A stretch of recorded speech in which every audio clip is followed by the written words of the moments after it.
복지스쿨. 이번 영상에서는 촉법소년 연령을 13세로 낮추는 것에 대한 찬반 의견을 살펴보겠습니다. 입시 면접이나 취업 면접을 앞둔 분들은 잘 알아두시고 사회복지사들도 업무에 참고하시기 바랍니다. 촉법소년이란 10세 이상 14세 미만의 범죄를 저지른 소년을 의미하며 이들은 범죄를 저질러도 형사처벌 대신 보호처분을 받게 됩니다. 촉법소년이라고 하여 아무런 처벌을 받지 않는 것은 아니며 촉법소년들도 소년법에 따라 범죄 행위의 제재를 받는 것은 성인과 같습니다. 촉법소년은 소년법에 따라 1호에서 10호의 보호처분을 받게 되며 보호처분은 사회봉사, 보호관찰 등 다소 가벼운 처분에서 단기 최대 6개월, 장기 최대 2년의 소년원 입소라는 다소 무거운 처분까지 다양합니다. 촉법소년들이 범죄를 저지르고 난 후에 당당히 난 촉법소년이라며 아무런 처벌을 받지 않는다고 생각하는 것은 바보 같은 소리입니다. 청소년 범죄는 계속 증가하고 있고 소년법에 따른 보호처분이 실효성이 낮다는 비판 가운데 촉법소년의 연령을 14세에서 13세로 낮추자는 목소리가 커지고 있는 상황입니다.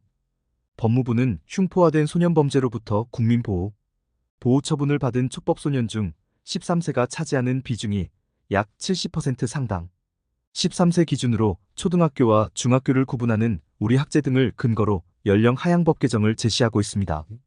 촉법소년 연령 하향에 대한 찬성과 반대의 입장을 각각 살펴보겠습니다. 먼저 찬성 입장부터 알아보겠습니다. 1. 범죄 예방 효과. 촉법소년 연령을 낮추면 청소년들이 범죄를 저지르는 것을 두려워하게 되어 범죄 예방 효과가 있을 수 있습니다. 이는 청소년들이 법을 준수하는 태도를 기르는 데 도움이 됩니다. 2. 책임의식 강화. 청소년들에게 자신의 행동에 대한 책임을 지게 함으로써 더 성숙한 시민으로 성장할 수 있도록 도울 수 있습니다. 이는 사회적 책임감을 높이는 데 기여할 수 있습니다. 3. 피해자 보호. 범죄 피해자들의 권리를 보호하고 범죄로 인한 피해를 줄일 수 있습니다. 이는 피해자들이 더 안전하게 느낄 수 있도록 도와줍니다. 4. 법적 일관성 유지. 촉법소년 연령을 낮추면 법적 일관성을 유지할 수 있습니다.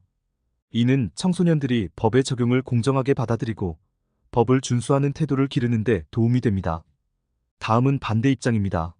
1. 발달 단계 고려. 청소년들은 아직 발달 단계에 있기 때문에 이 시기에 성인과 같은 기준의 형사처벌을 받으면 그들의 발달에 부정적인 영향을 미칠 수 있습니다. 이들은 아직 감정 조절이나 판단 능력이 충분히 발달하지 않았기 때문에 처벌보다는 보호와 지도가 필요하다는 입장입니다. 2. 재사회화 기회 상실. 촉법소년에게는 재사회화의 기회가 매우 중요합니다. 연령이 낮아질 경우, 어린 나이에 형사처벌을 받게 될 경우 교정받을 기회를 잃고 오히려 범죄자가 될 가능성을 높여 결국 사회복귀를 어렵게 만들 수 있습니다. 청소년들은 아직 성장하고 배우는 단계에 있기 때문에 처벌보다는 교육과 재활이 더 중요합니다. 3. 사회적 낙인.